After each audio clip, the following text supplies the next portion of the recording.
Hello students, DNA as a genetic material को proof करने के लिए जो हम लोग इवेंट्स पढ़ रहे थे, उन इवेंट्स में पिछली वीडियो में हमने ट्रांसफॉर्मिंग प्रिंसिपल या ग्रिफिथ एक्सपेरिमेंट की बात की, जिसमें बताया किस प्रकार ग्रिफिथ ने डिप्लोकोकस निमोनियाई बैक्टीरिया के 2 स्ट्रेन लेकर चूहों पर कुछ एक्सपेरिमेंट किए और उन्होंने कुछ कंक्लूज़न निकाले और कंक्लूज़न के आधार पर वह यह प्रूफ नहीं कर पाए थे कि डीएनए जेनेटिक मटेरियल है। उन्होंने इतना तो क्लियर किया था कि कोई ऐसा पदार्थ है जिसका ट्रांसफ़र भी होता है और जो कैरेक्टर्स को कंट्रोल भी कर सकता है, लेकिन वह उसकी केमिकल नेचर जानने में असफल रहे थे।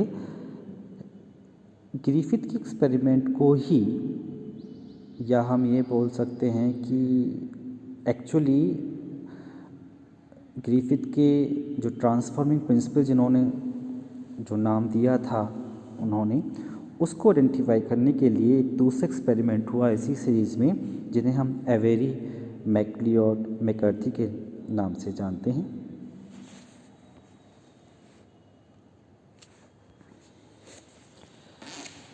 एवेरी, मैकलियोड, मैकार्थी ने 1944 में ग्रिफिथ के ट्रांसफॉर्मिंग प्रिंसिपल का केमिकल नेचर ज्ञात करने के लिए ग्रिफिथ के एक्सपेरिमेंट को कुछ इस तरीके से दोहराया, ऑब्जर्व किया, जिससे वह प्रूफ कर पाए कि डीएनए जेनेटिक मटेरियल है।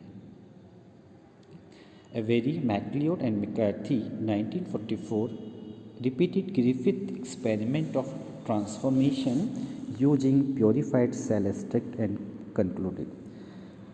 इन्होंने एक एक्सपेरिमेंट में तो इस प्रकार से किया कि जो एस्थर था इन्फेक्शियस, यानी कि जो वायरुलेंट टाइप थी बैक्टीरिया की, ये लोग सभी जानते हैं कि किसी भी सेल में प्रोटीन और न्यूक्लियस हो सकता है और न्यूक्लियस के अंदर डीएनए हो सकता है और कुछ प्रोटीन हो सकती है। हालांकि बैक्टीरिया प्रोकैरियोटिक होते हैं तो उनमें किसी प्रकार की प्रोटीन नहीं पाई जाती, लेकिन उन्होंने अपना जो एक्सपेरिमेंट परफॉर्म किया वेरी ने इस प्रकार से किया कि एस्थर के स्ट्रेन के डीएनए और प्रोटीन को अलग अलग कर लिया।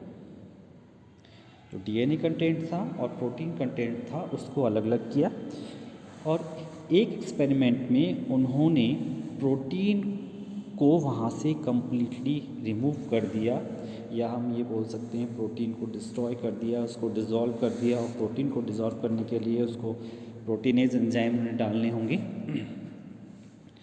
तो removal of protein from the transforming material did not destroy its ability to transfer RNA strain.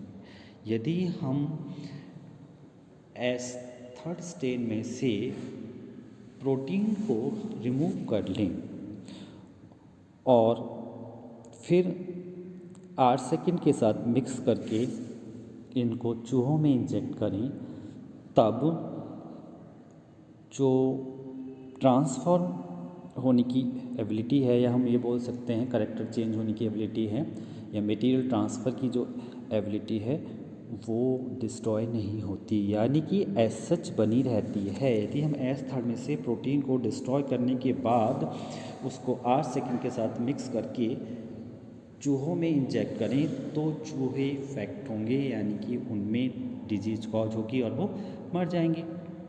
जबकि दूसरे एक्सपेरिमेंट में उन्होंने क्या किया, डीएनए डाइजेस्टिंग एंजाइम को इसमें डाला, यानी कि जो एस थर्ड था उसके 2 पार्ट्स को उन्होंने किया था, डीएनए और प्रोटीन को।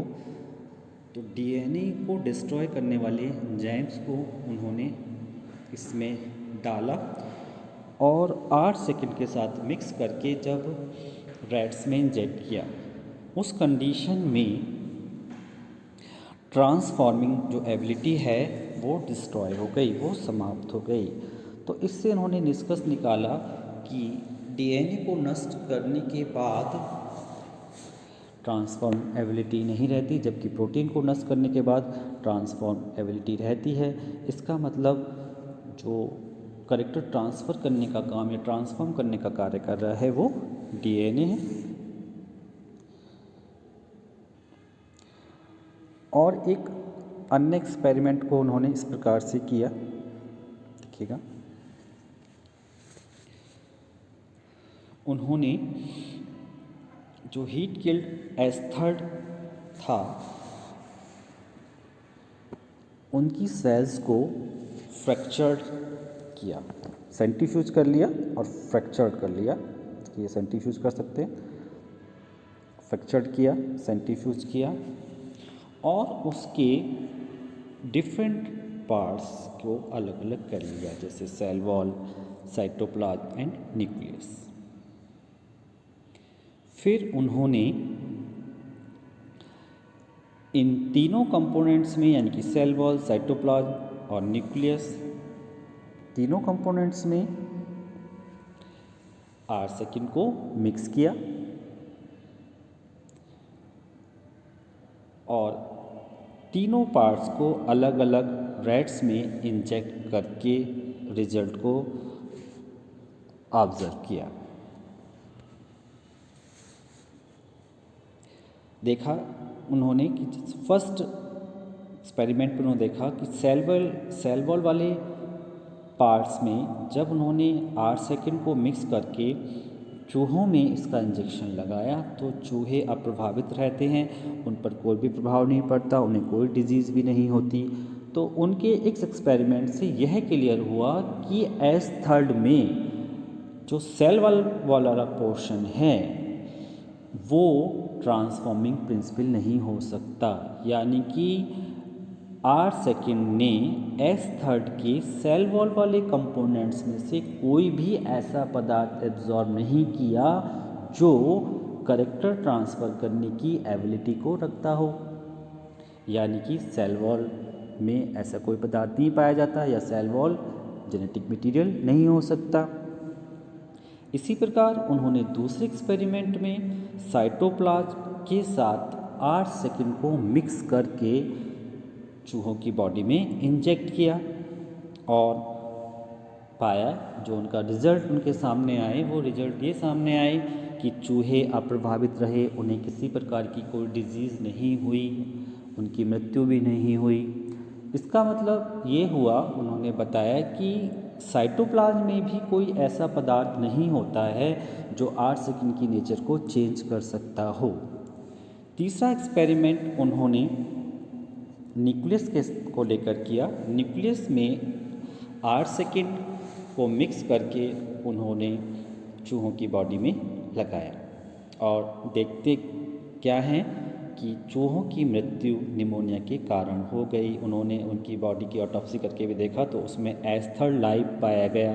इसका मतलब न्यूक्लियस में ही कुछ ऐसा पदार्थ है जो R-Sekin की नेचर को ट्रांसफॉर्म कर सकता है। जैसे मैंने भी पहले डिस्कस किया, उन्होंने एवेरी मैक्लियोड ने एवेरी के एक्सपेरिमेंट में ये क्लियर हो चुका था कि न्यूक्लियस के अंदर जो दोनों पार्ट्स थे डीएनए और प्रोटीन, उनको उन्होंने अलग अलग एक्सपेरिमेंट द्वारा प्रूफ किया कि यदि हम एक बार प्रोटीन को गला दें तो डीएनए की वायरुलेंसी बनी रहती है, डीएनए की ट्रांसफॉर्म करने की एबिलिटी बनी रहती है, जबकि डीएनए को डाइजेस्ट करने वाले एंजाइम डालने से, डीएनए को उस पर अप्लाई करने से, डीएनए को गला देने से वायरुलेंसी नहीं रहती, यानी कि ट्रांसफॉर्मिंग एबिलिटी नहीं रहती।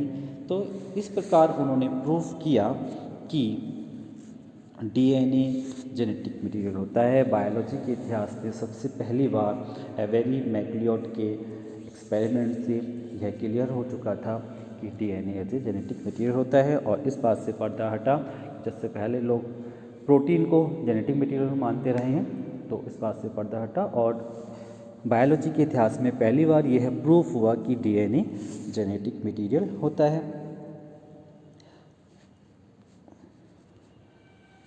तो एवेरी मैक्लियोड और मैकार्थी के जो एक्सपेरिमेंट थे उसके बारे में यदि हम कुछ बात बताएं, कुछ पॉइंट्स बताएं तो ये हो सकते हैं इज बेस्ड ऑन ट्रांसफॉर्मेशन, जैसे पहले ही बताया कि ट्रांसफॉर्मेशन को ही के ही एक्सपेरिमेंट को उन्होंने कुछ अलग तरीके से परफॉर्म किया था। Cell-free extract of S third strain bacterium was subjected to DNAs, RNAs and protease. Each treated extract was mixed with R-sekin and mixture injected into mouse C transformation। उन्होंने जितने भी पार्ट्स थे एस थर्ड के उसको अलग अलग किया और प्रत्येक को R-sekin के साथ मिक्स करके ही मिक्सचर को उन्होंने रैट्स में इंजेक्ट किया था ट्रांसफॉर्मेशन को देखने के लिए। In case of proteases and RNase transformation was recorded. Proteases और आरएनएज के केस में ट्रांसफॉर्मेशन रिकॉर्ड हुआ। In case of DNase no transformation was recorded, यानी कि ऐसा केस जिसमें डीएनए को गला दिया, मतलब डीएनए को डीएनएज एंजाइम की सहायता से गला दिया गया तो वहाँ ट्रांसफॉर्मेशन नहीं हुआ था, जबकि आरएनएज और प्रोटीन को गला देने से वायलेंसी एज सच बनी रही थी। तो इससे क्लियर होता है कि डीएनए जेनेटिक मटीरियल होता है। एवेरी के जो मैक्लियोड ने एक प्रकार से जो ग्रिफिथ के एक्सपेरिमेंट से जो ट्रांसफॉर्मिंग प्रिंसिपल मिला, या जिन्होंने उसको ट्रांसफॉर्मिंग प्रिंसिपल नाम दिया गया, उसकी केमिकल नेचर को जानने के लिए एवेरी मैक्लियोड का मेन एक्सपेरिमेंट था। तो उन्होंने कुछ कंक्लूजन अपने एक्सपेरिमेंट से निकाले। Avery et al 1944 revealed the chemical nature of the transforming substance to be DNA. With the help of experiment, they showed that DNA isolated from S third strain bacteria could confirm the pathogenic properties to R second strain bacteria. Two conclusion were right, यानी कि Avery McLeod ने भी अपने experiment से दो conclusion निकाले, जो दोनों कंक्लूजन ये हैं। Active factor is DNA which can cause transformation and as third strain contain the active factor।